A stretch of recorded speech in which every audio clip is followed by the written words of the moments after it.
Welcome to the Living Out Loud show with Michelle Wadleigh and Alan Vukas. In each episode, we will explore practical spirituality through inspiring and enlightening conversations. Be a part of our weekly conversation with a rotating cast of speakers, teachers, and authors as we uncover and share spiritual, mental, and emotional tools to help you live your authentic life out loud now.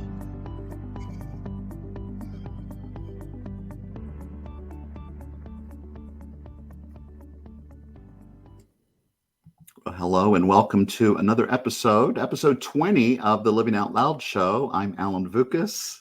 I'm Michelle Wadleigh. And we come together each week to have enlightening and fun conversations about practical spirituality.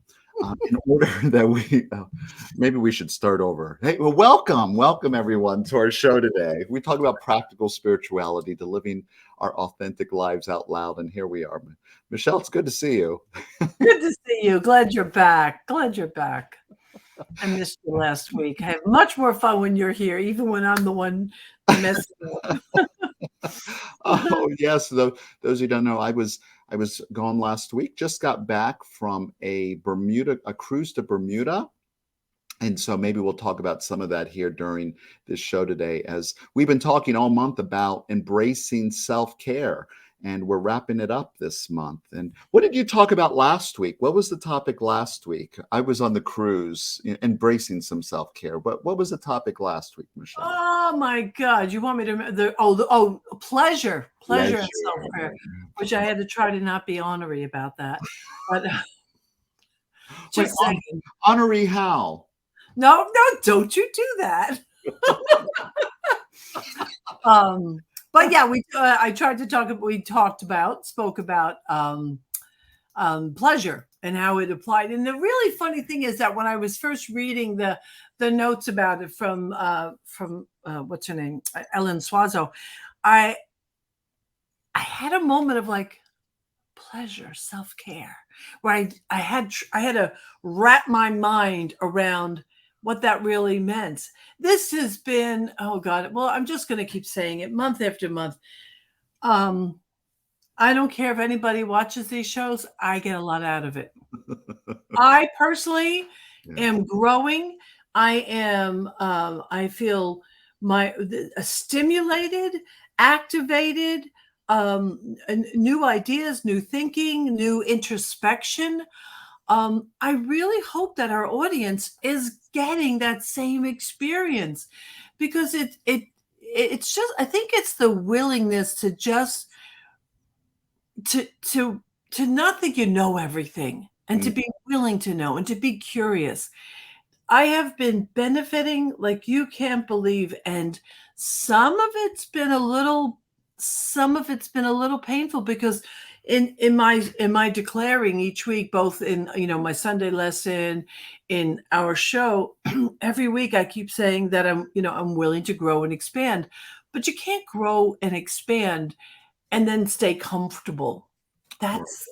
So self-care might be comfortable if you're getting a massage on vacation, lovely things like that. But self-care where you are willing to grow and expand, that's no joke. I've had awarenesses. Our book study just paused for the summer, but I was part of this book study that has just been overlapping with the conversations that we have here.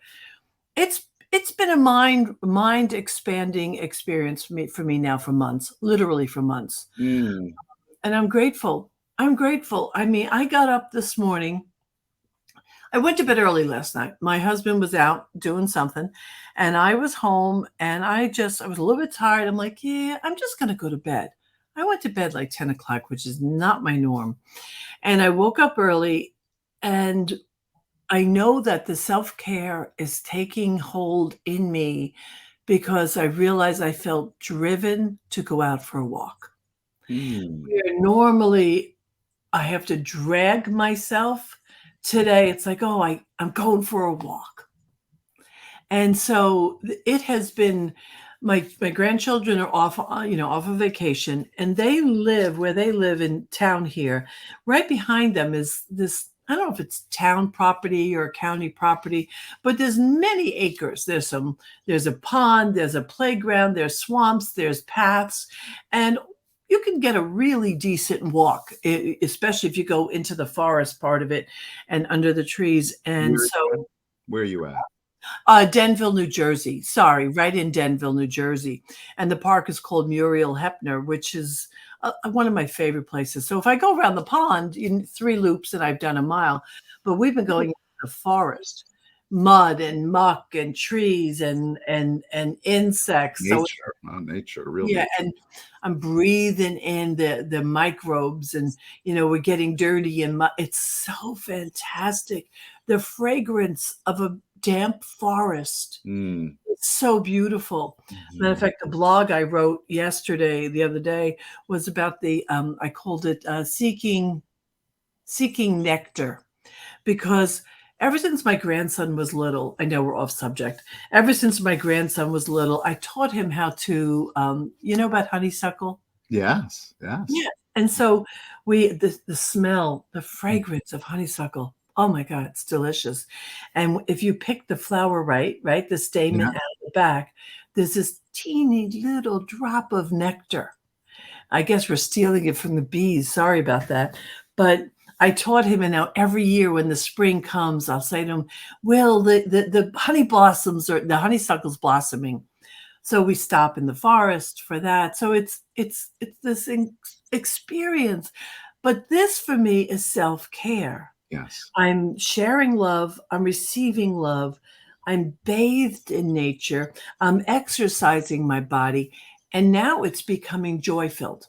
And I think that's a very important thing. I think that self-care, maybe it's supposed to be rigorous, right? For some people who need to really exercise, but it is, when you can find something that actually brings you joy. I mean, the bounty of self-care that is. So I mean, that sounds like, just even listening to what you're saying is first, even it's last week's topic of pleasure. Yes. Yeah. Right? So finding opportunities and creating opportunities, making pleasure welcome in your life. Yeah. Right. It's because isn't that what we want out of life? We want life to feel good and to have moments like this.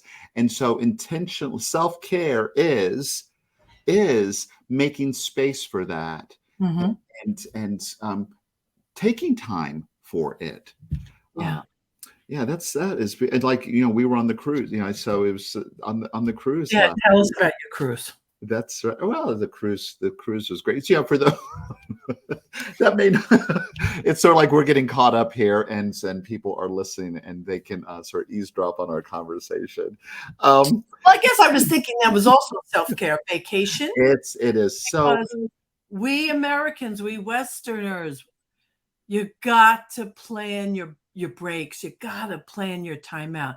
Right. And if you're sedentary, you got to put a timer on that you get out from behind the desk. So planning a vacation and doing what you did is self-care, and it's self-care with pleasure. You did it on the right week, even. It is.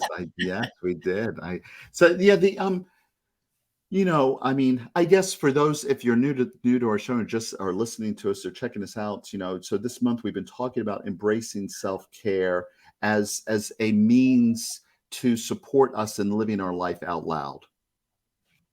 Right. I mean, tending to who is it? Stephen Covey talks about, isn't he sharpening the saw? He talks about sharpening the saw as one of the 7 habits of highly effective people, is sharpening the saw. Self-care, I see it as sharpening the saw, tending and making, being ready for those moments of pleasure. And making sure our bodies are fit to be able to do the activities that we want to do. So it's not just in the 1950s. This is what we started this month with. In the 50s is when self-care started being talked about in the United States. by the medical profession. They said you got to eat right, sleep. Oh, I could use more sleep. That is something that I got a lot of on the cruise. Lovely. I think the first day was a sea day, and I slept most of it away. One of the things that we love about cruises is that, I mean, really, what decisions do you have to make? It's like, what am I going to wear? When I leave the room,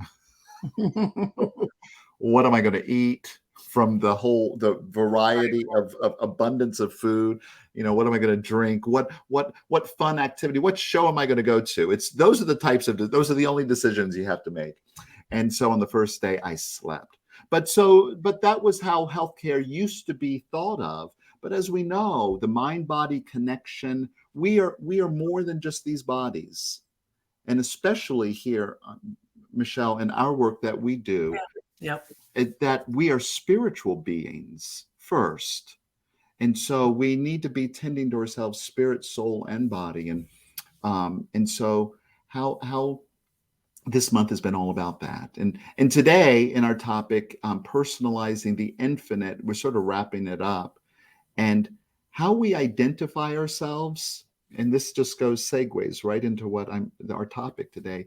How we identify ourselves is really going to affect how we take care of ourselves. And as spiritual beings, owning that, stepping into it, claiming it, then how are we demonstrating that in our life?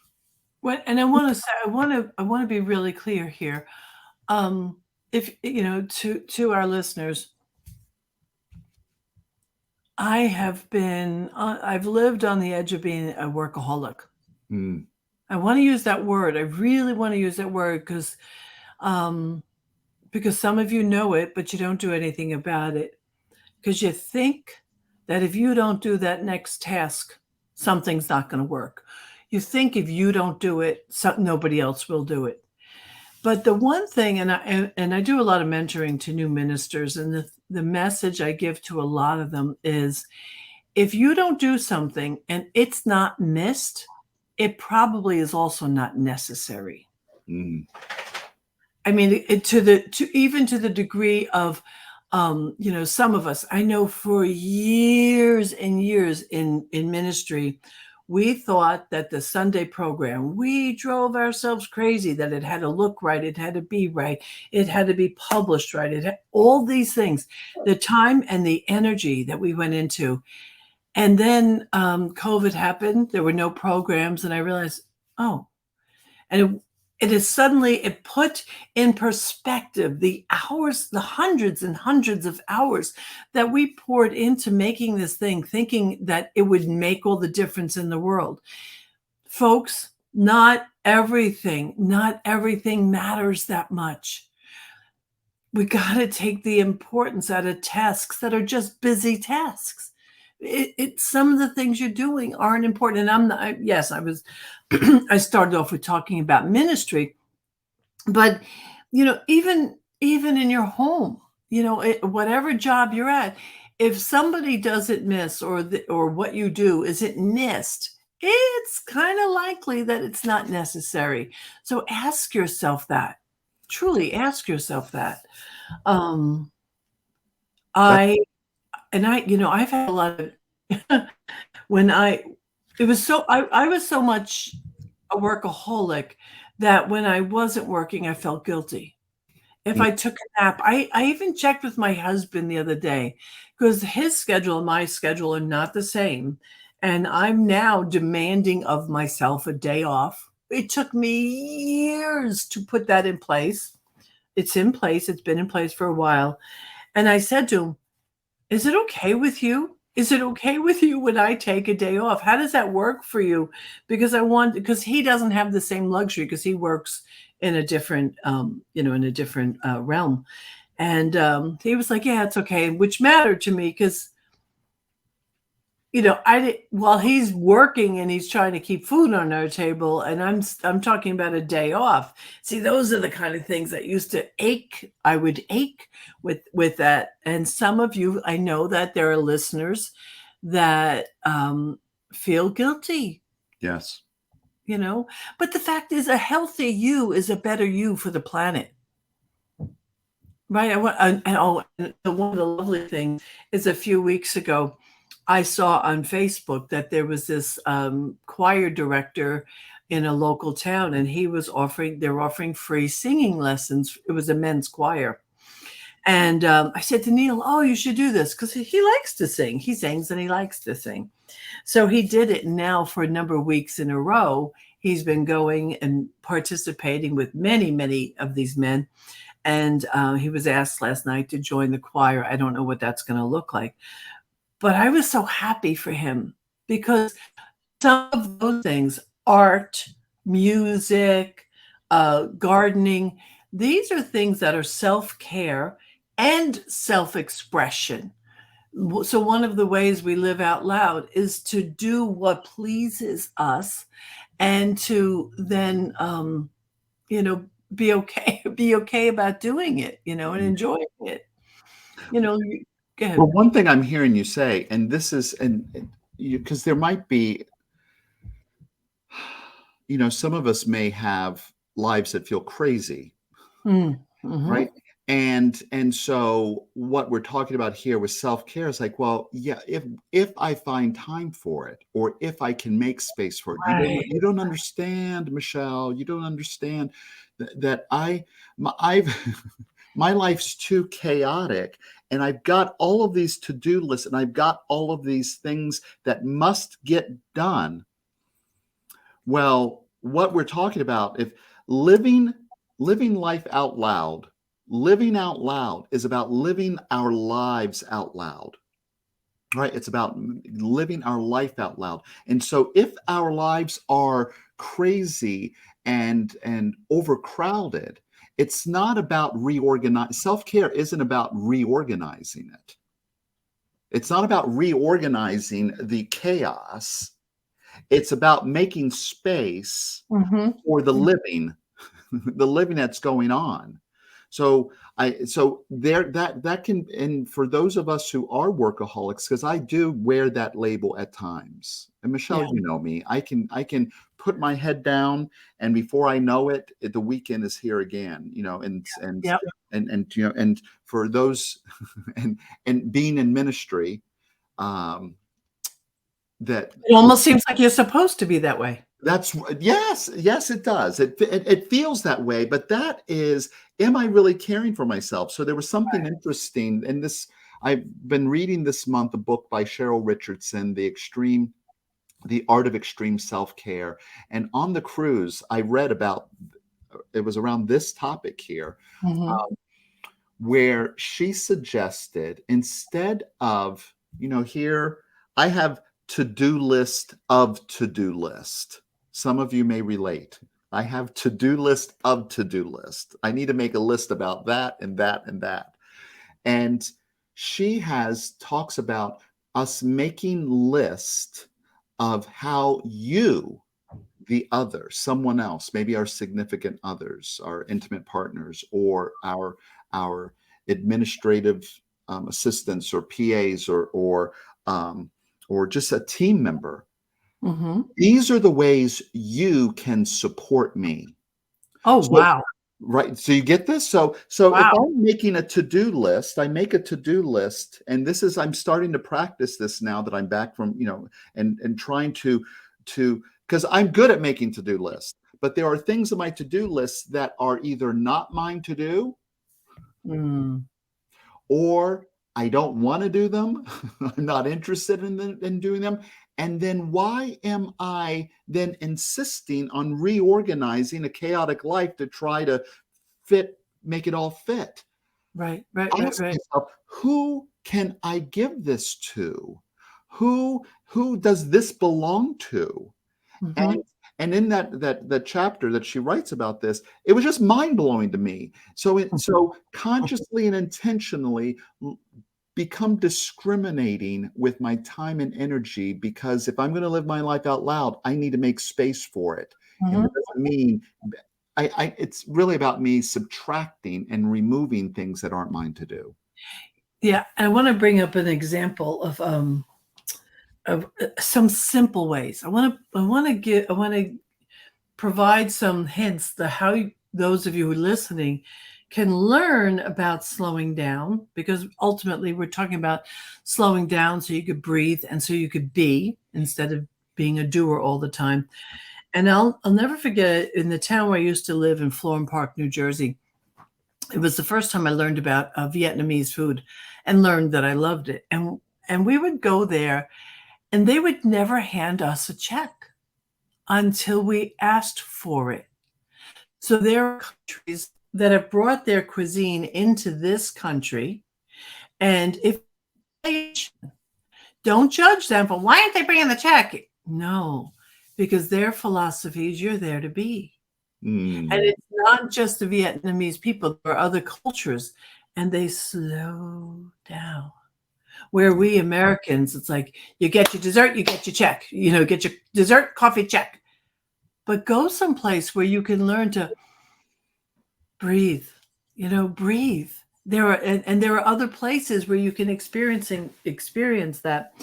And I want to sing you some praises too, and for the experience last night, and something, of course, that Reverend Allen teaches. And if you're watching and not just listening, behind Reverend Allen, he has these little cards behind him. They're called Zentangle. I'm running to move my head out of the way. Yeah, and I learned about Zentangle a number of years ago, and then found out that Allen is a facilitator to teach it. Right? I think I knew about it just before. I forget how I learned about it. I think it was during the pandemic. I think I was taking another teacher. I took 2 teacher training classes during the pandemic. Okay, and so what happened was I'm not I don't consider myself an artist, but I love to doodle, right? And so I took on this practice of Zentangle, and like this is one of the recent ones, not very good. This is not one of my better ones, but this card represents me sitting still for probably an hour and a half. For this little, I'll take away the art. So this little 3x3, is that what it is? 3x3? 3x3, yeah. Yeah, 3x3 card. I spent an hour and a half with myself, with my face on the card, with a little pen. That for me is a true element of self-care. It's a wonder, and it's satisfying. It's incredibly satisfying. I have, I'm sure Alan has boxes upon boxes of them because he's been doing them so many years, right? Yeah, I've been doing that since 2004. Oh my God. Yeah. It's a long time.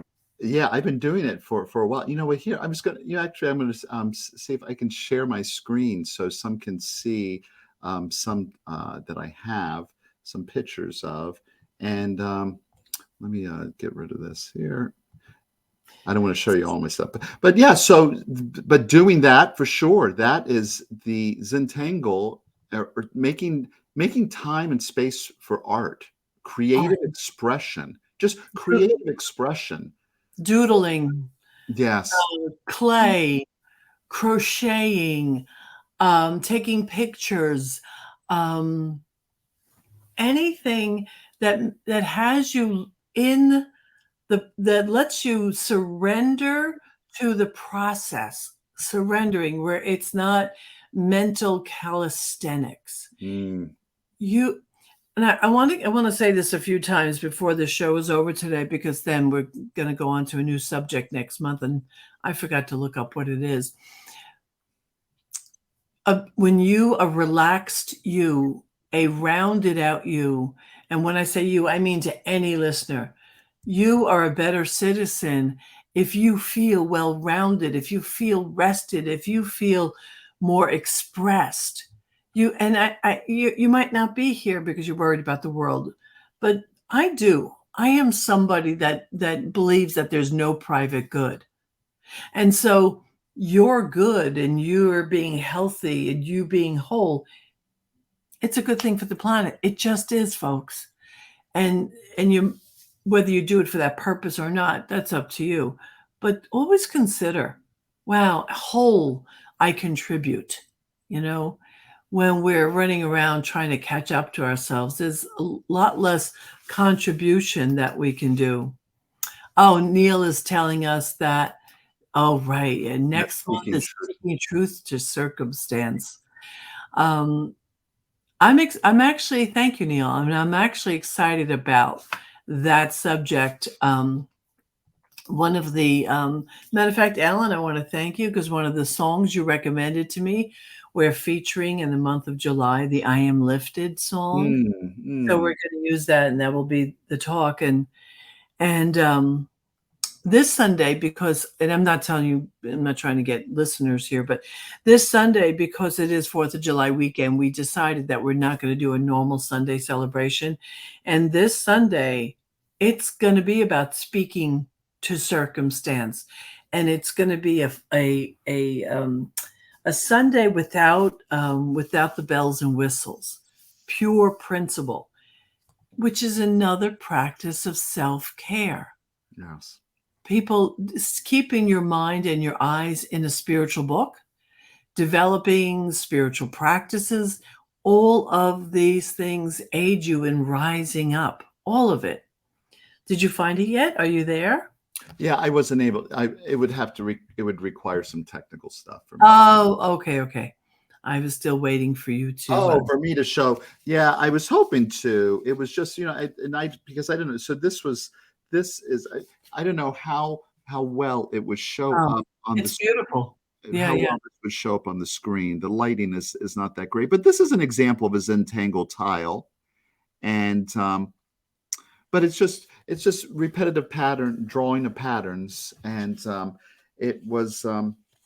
I didn't consider myself an artist when I found this method. Here was another one I really. This is one of my favorites. This was sort of like Beautiful. Oh my God, look at that. Look at that frame. Look at the frame. yeah, Oh, there God. is Stunning, yes. stunning, stunning. So it is just but it's And just one line at a time. Just yeah, it's and just anyone can learn. I want to say that. If I learned it, anyone can learn it. Anyone. yeah. And it's, and I like to share the story about when years ago I had because I'm not an artist, but I like to doodle. So I decided to pick up some crayons and some special paper, and then someone recommended that I do it on black paper. So that was a new experience. And I hung them in my office two places ago. I hung them in my office, and people would come in, and I would get one of two statements. Someone would either say, "Oh, did the children do those?" Or, "Wow, they're pretty." Yes. And here's the self-care part of this. I chose to not care about what anybody thought. I hung those in my office for my pleasure. And so that would have been a good thing for me to share last week, my pleasure. And Mm, it was a good practice in not taking things personally and not having other people's opinion matter. right. We do this way too often. You Mm, can't practice self-care and then surrender your power over to someone because of their opinion, folks. mhm, mm. Doesn't work, you Yeah, know? I was gonna say, you hanging up on your wall, I mean, this is one of the reasons why I hang my art on the wall, and it was after this is my partner and we've been together for almost 20 years. Wow. Coming up, I wanna say, I think next year is the 20 this is it this December? No, this is 19, it'll be 20 next year. Um, but we're close, right? It's close. Mhm. And I am not very I'm not I I am pretty Spartan with as far as I lived with the Hare Krishnas in a temple like a monk, literally. I mean, I had my little belongings, I had my sleeping bag and I was fine. I don't require a lot of stuff. Mhm. Not big on knickknacks, not big on decorating. Uh, and at one time, I was renting a space, sharing a house with a guy. We were roommates. 11 years I lived there, and I never hung a picture. Oh, wow. I had a calendar, I had a cork board, I had a whiteboard hanging up, but pictures, not so much. So Kevin and I now, together for all these years, I leave it to Kevin to sort of decorate the walls. And down here, and this is my workspace down here, I have whiteboards, I have a cork board, uh, yeah, but I have my art. And so it was during the pandemic when I realized I began to identify myself as an artist, because an artist is someone who intentionally creates. Oh, okay. That's really, think of it. An artist is Yeah, one yeah. who is intentionally engaging in the art of creativity, Mhm. however that may look. Right, And right. so I go, oh, I am an artist. And so then I got these closed string lines, and I have in our TV room over the television, there are more of these. And and as I was hanging it, it dawned on me, oh my gosh, this is the first time in my entire life that I'm hanging art, and it was art that I'm interested in. It's my art. And so I love seeing it and it hanging over the television, because each piece, even if it's just an hour and a half or an hour, even less, just each it encapsulates Mhm, mhm. that energy of the creativity, of the mindfulness, of just the pleasure of it, the Yeah. pleasure of it. And for those of you, again, because I know myself, all right? Someone listening is still thinking you're the exception. Well, you're not. And Ernest Holmes, he was pretty clear in the textbook that, or was it Ernest? Well, I'm sure it's in the textbook also, but many of our metaphysical grandparents will tell you, have taught that there is a part of each one of us that must express. Yes, We must express, and sometimes we have things that we have denied, and that denial turns into dis-ease. it does. Yeah, we can't keep saying no to that part of us inside, the little child inside that wants to just take a crayon. And I don't care if you color inside the lines or if someone who colors outside the lines. I've I've I have personally begged people. I have begged my congregation to create new habits. Mm. Um, I've even my husband. I know I've begged him because and for him it might not be coloring. It might be the singing. It might be, when he picks up his guitar again. But what I know is we must let that energy free to flow and to not become stagnant in our bodies. Yes. Um, yeah. You just, it is fascinating. And I don't know why it fascinates me so, because it's the way it works. There's only one mind, and we share that mind. And this morning I started reading again this thing called You Oh, by Ernest Holmes. love it. If you have never read the book, and then I highly encourage you to read it. Mhm. It's that book by Ernest Holmes changed my life. I would say even more than the Science of Mind, what we refer to as the textbook. And in the first chapter, and I read it this morning, in the first chapter of this thing called You, that's what Ernest Holmes talks about, is that it is the nature of life to express itself. And so that which is animating us, that which we call our life, is seeking to express. And this shows up through our urges, the impulses, the desires, and it is seeking expression. And we are the means by which life is seeking to make itself known. And so this expression it's vital.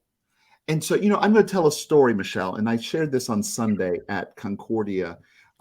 where I serve at Concordia Center for Spiritual Living here in Rhode Island. I was just thinking, people who are listening may not even know who we are, but so this past Sunday, I shared a story, and it was about a man named Benjamin, who in this small village, he had a village, had a beautiful garden. And it was sort of, and people could see it through the fence, and it was just amazing. And this little girl, Susan, she used to walk by his garden every day, and she wanted to get a closer look. And so he was out in his garden, and she was walking past, and he smiled, she smiled, and said, can I come in and take a closer look? And he said, of course. And so she went into the garden, and he's giving her a tour of all the different flower beds and all the different beds and all the variety and just the lushness of this garden, which Kevin and I happened upon a small garden as well on our journeys, but just lush, and the bees are buzzing, and the aroma of the beautiful flowers. But they came upon this one flower bed that was it didn't look as tended to. And the plants weren't as brilliant and as lush as the others. And so she asked Benjamin, she said, what happened to these? Why? What happened to them? And he said, well, nothing happened to them. And that's the point. He says every plant has its own vitality and its own life within it. But in order for it to maximize and realize its full potential, it requires nourishment and care. And that was a flower bed that he had not tended to, and these plants were living under their own power, so to speak. In our own lives, we are plotting, and we have our to-do list, and we are doing the best we can with what our skills and talents and abilities that we have. But in order for us to really flourish and to really shine, it requires nourishment and care. And that's not something that we can do just alone by our own power. We need to we need to tend to the flower beds of our life, and to make space for care to really bloom in that area. How's that? That's a good story. Yeah. Beautiful. Since you mentioned, I went and grabbed my book. Yes. Since you read it, and I got to read a couple of pieces, because since you're discussing it, and anyone listening will benefit. And the one line that I love that's in here. I mean, I love most of it, to be honest, but that's also in the textbook. It's just a classic line. Create or perish is the eternal mandate of nature. Create or perish.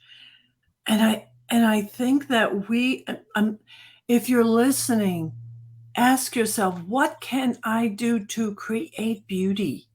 If that's in your own house, if it means just getting out of chaos, right? Just whatever that is. But I want to read a couple more pieces. I don't know if this is the reading, but that you were talking about. We are all some part of universal order. The very urge for personal gratification is incomplete until it finds a universal outlet. This is the cause back of all upheavals in human history. And then I'm going to jump a page. Your soul belongs to the universe. Your mind is an outlet through which the creative intelligence of the universe seeks fulfillment. This is your starting point for investigating the meaning of those impulses, longings, and desires which accompany you through life. You may accept that the source through which they come is real. You may accept that the universe is filled with a divine and infinite presence, perhaps the infinite of yourself, not the infinite of your limited self, but the infinite of the divine self you must be. There must be a pattern of yourself in this invisible. I could go on. Alan would be happy. I would be happy. But how do we measure if you're listening and you could put in the notes or on the Facebook pages and let us know, have you made changes? I mean, we've been doing this for a few months now. You said this is show 20, so represents about 5 months, which is not very long. I mean, some podcasts have been going on for years and years. But have you made any changes? Are you just listening, or you are listening to make decisions to improve and expand your life? And get a box of crayons, buy some seeds and some soil, do something to create. Do something to create. I'm begging you. Because that's also part of how we personalize it. Because this week in the theme is personalizing, Yes. our relationship to the divine as a form of self-care. And so, and part of that, I think, is making sure that you do not measure yourself against another. Self-care is a commitment to not practice self-denial. Mm, mm, right. Can you catch that? Mm-hmm. Self-care is to not practice self-denial. That's part of what I spoke about last week, is to be completely honest with yourself, to get over the habits of needing approval. All those things, all those things are where is the edge of what we're doing here. And if you embrace it and you take just a tiny bit of action, we will be so happy. Mm. Yes, Right? yes. Your movement and shifting, your shift is why we do this. We don't do this for ourselves. We do this so that together, I love that, the American Indian quote: if you want to go fast, go alone. If you want to go far, go together. Mm. And so we're here to do this with you. We're here to do the best we can to incite in you the influences and the interest to let the you be out. Let you come out. I've been reading. Well, what I'm hearing, is yes, and I did read that this morning. I did that, chapter one. Chapter one, I had I've given away hundreds of copies of that book, and there was someone who I recently gave a copy to, and they had shared with me that they had finished it and was going through it again, and what an impact that it had made with them. And so I said, well, would you share with me some of what your favorites, what some of your favorite quotes, what inspired you? And it was like, oh my gosh, there's so many. And it inspired me. I says, well, you've inspired me. It's been a while since I've read through that. I'm going to start. And so I started this morning reading through that. And it is personalizing the infinite. When we may put off, this workaholic, this idea that there's not enough. You see, all of that is rooted in scarcity consciousness, in lack. And so this I hope that we have spoken enough throughout this month to eradicate the idea that self-care is selfish. It's a necessity. A necessity. It's a necessity because it is in alignment with the truth of who we are as spiritual beings. Ernest Holmes, he says, there's only one life. That life is God's life.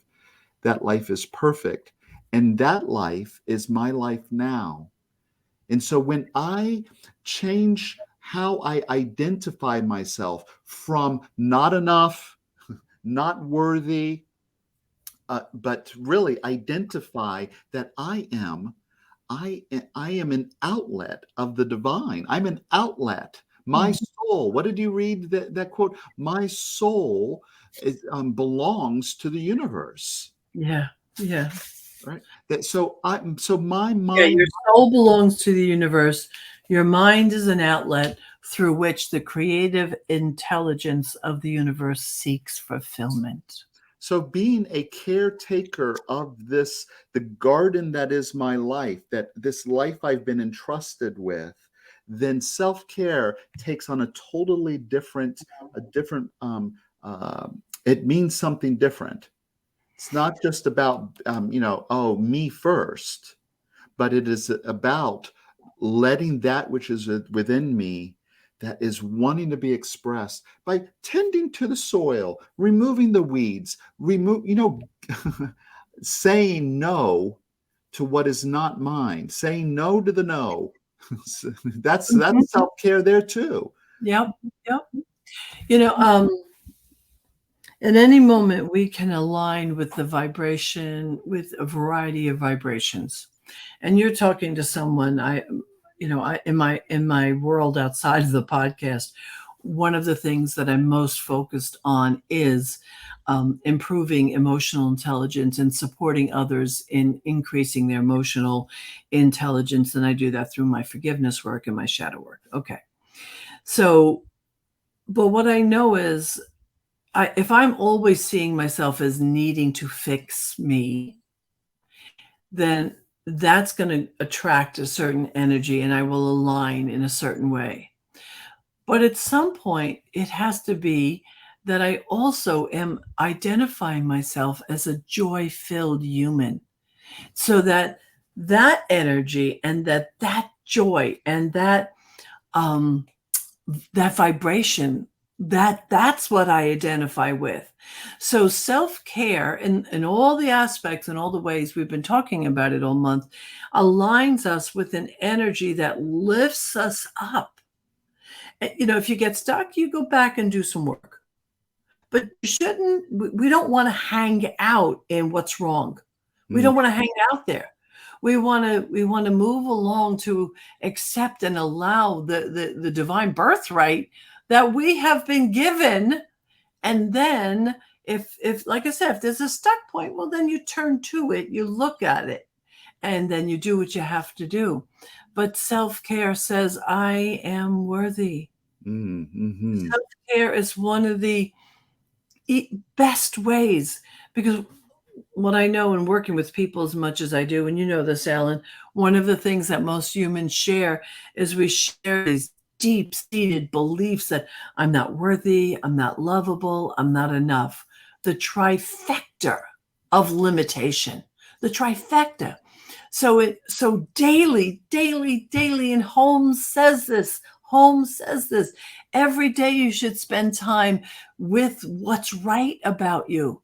Right. So instead of the language like, oh, I don't know, I'm not enough, or I'm not educated, or please go into, I am worthy of good and greater good. I am worthy of love and more love. I am worthy of being seen and experienced. I'm worthy. And that this is self-care, folks. Yes. And not just when you're watching the show, not just when you're reading the book, not just on Sundays when you're around your community. Every day, all day. If you have time to think, you have time to think in your favor. All right. I love what you're saying. And Judy just said, don't wallow in the muck. Don't wallow in the muck. And here's the thing. We are not the muck. Right. We're not the muck.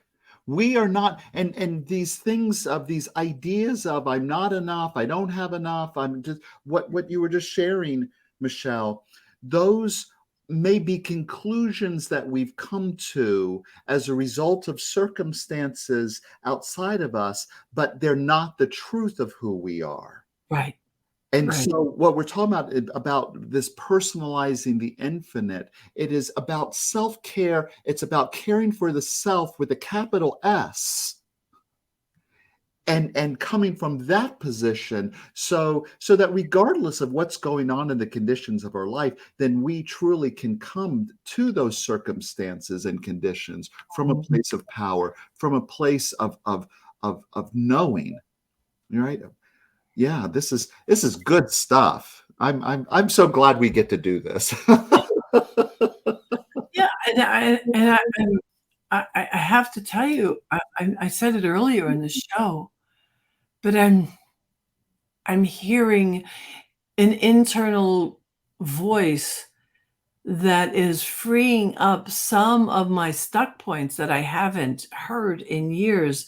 And so what I do know is that I have to free them to be free, not to get Mm. stuck in my heart or get stuck in my mind, but I have to be willing to acknowledge them so they move up, up and out. Right. And realizations about things that I didn't challenge, like the way I identified myself, that I didn't challenge it. And here I am. I'm at an age where, oh, I got to tell you about a dream I had last night, and I don't know if my husband's still listening, but he'll enjoy this. I don't remember my dreams well, but I remember a line and a feeling. And I woke up this morning, and there was, in my dream, there was, I don't know, women taking charge of something. I don't know what the task was. And then what happened was they started slowing down and not, like, kind of backing up. And a good friend of mine, we've been friends for almost 30 years. He was in the dream, and his name is Joe Schneider. And Joe in the dream said to me, "So I guess you're going to give up then, huh?" And I went, "No, I won't cuss. No effing way. I am not being stopped." And that might not be the exact language, but the feeling was, Mm. I'm here to do it, which I need to remember at my ripe, lovely age, and other people who are of similar age who think you're too darn old to embrace a new possibility. You're not. I'm not. I might have an age, but I know my energy and my youthfulness comes from me just being willing to have spirit download through me all the time. That's self-care. And with the conversations around self-care and all the healing, I'm now saying yes to it more than I ever did. I'll be damned if I'm going to let my age determine my productivity. No way in hell am I Mm. going to do that. And if you're listening, I don't want you to do it either. Right. No way do you get to let yourself slow down or stop because of what you think is an age. Yeah. What is that? Conditioning, conditioning, conditioning. I mean, I'll tell you, there was I remember Kevin and I, this was another vacation we were going on, and this was a trip to Europe. And there was, sitting in the seat next to us on the plane, there was a woman, and she was in her 80s, headed to Italy. And and I was like, "Oh, are you traveling?" And I made an assumption that she was traveling with someone, and she was not. This was her trip. She was doing Wow. it, and the mind, the energy, and it is just a sort of like, at what point, um, yeah, we get these messages that an age should limit us. It goes again to, I guess, the wallowing in the muck, or thinking that the muck determines who we are, right? Who we are. Our work is to remind ourselves of truly who we are, and then to live from that. To live Yeah. from that. And I think this is probably going to spill over into next month, this idea of speaking truth to circumstances. Mhm, mhm. I Yeah, think we're already starting to peek into what we're going to be talking about next month, which is the theme of speaking truth to circumstances, and um, not letting it dictate to us who or what we can be. not. Absolutely. Oh, this has been great. This month has been powerful for me as well. I told you, and I think I'd mentioned in one show, that it was in 2018 I heard someone say that phrase of self-care is the work, and it was the first time that I was open to hear it. Mhm, I'm mhm. sure I had heard it before, but it didn't land. It had never landed like it did then. And I began to, and since 2018, that has been a sort of a mantra of mine. Self care is the work. and it has changed my life. And so this month has helped me even deepen that further. What is Mhm. Neil sharing here? A woman said to me the other day, at your age, you've earned the right to be happy. Hmm. Oh, hell yes. So I'd like to, I know we're almost we're Yeah, almost we're done wrapping it up. Yeah. today. So I want to throw out a couple of quick points. If you haven't heard us before in this month, if this is new, simple things. Simple.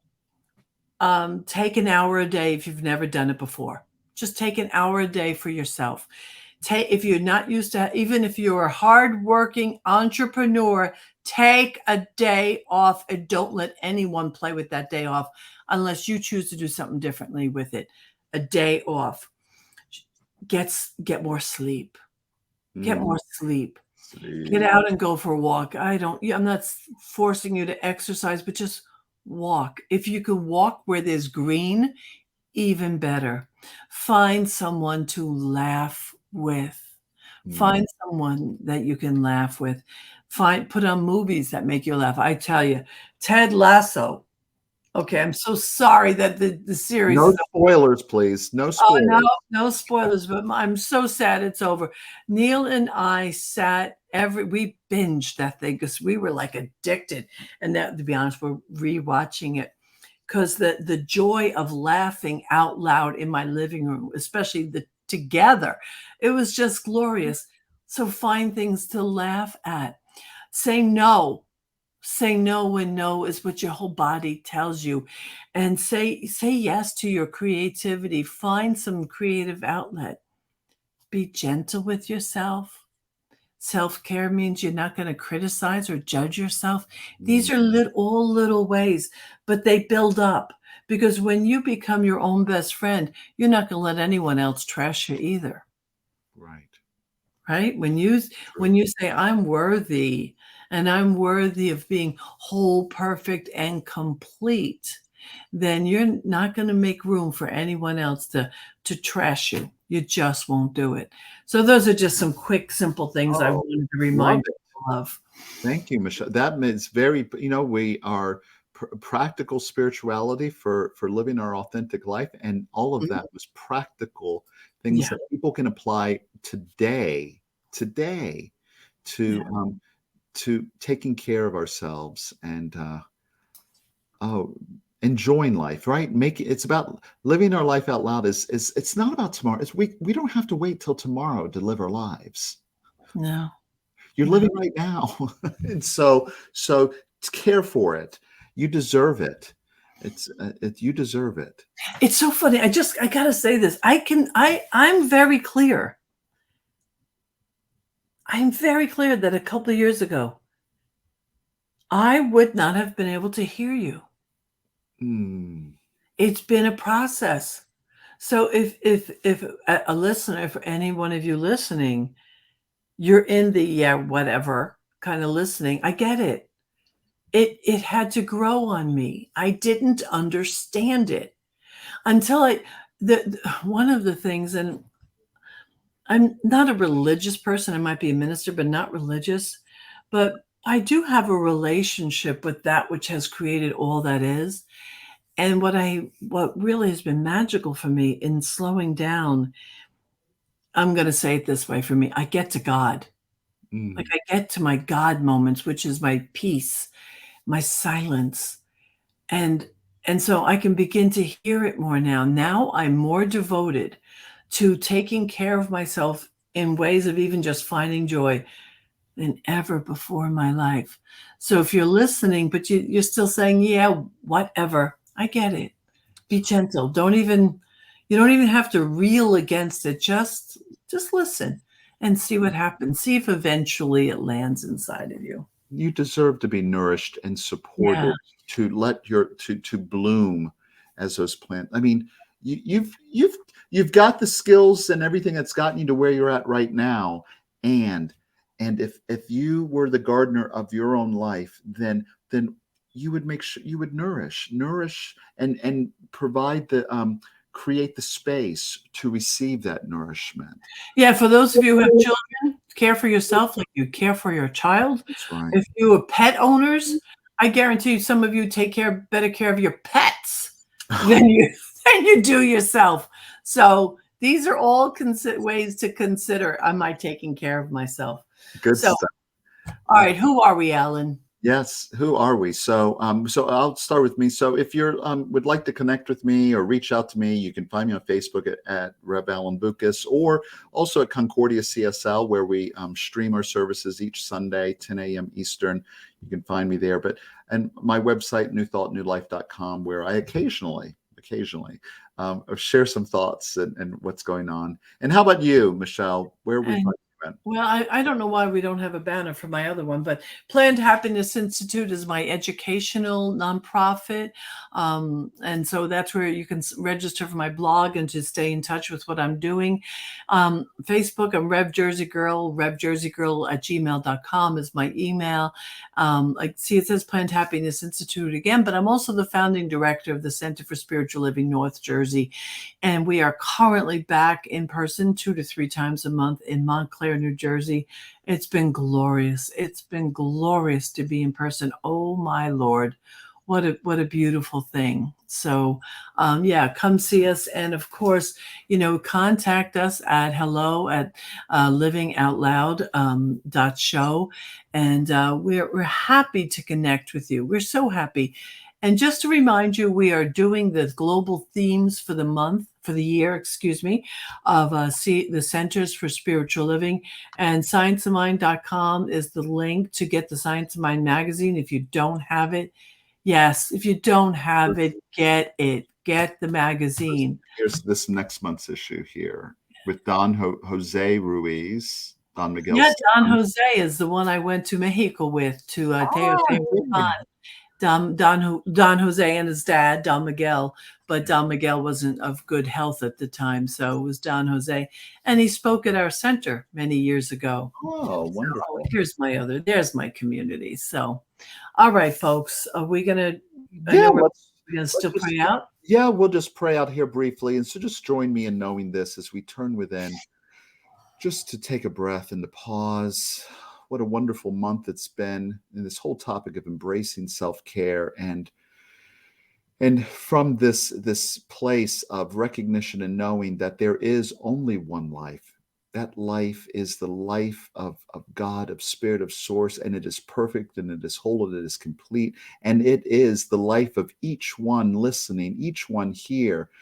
And what I accept and know about this one life is that it is guiding and directing and harmonizing each one into good and greater good, and that it is lighting up the ways for care to be embraced, to be accepted. And I know that there is care right here, that life, Spirit is caring for each individual. And the life that is within them is open to receive it. And I know that each one, that life within them receives that support and care. There is grace and ease. It abounds. And I just affirm and know for all that they experience it, receive it, and allow it to be. And so I just allow this experience to be each one's by releasing it into the law, allowing it to be. And I do so by saying, and so it is. And so it is. Be well, everyone. See you next week. See you next week. Bye-bye all.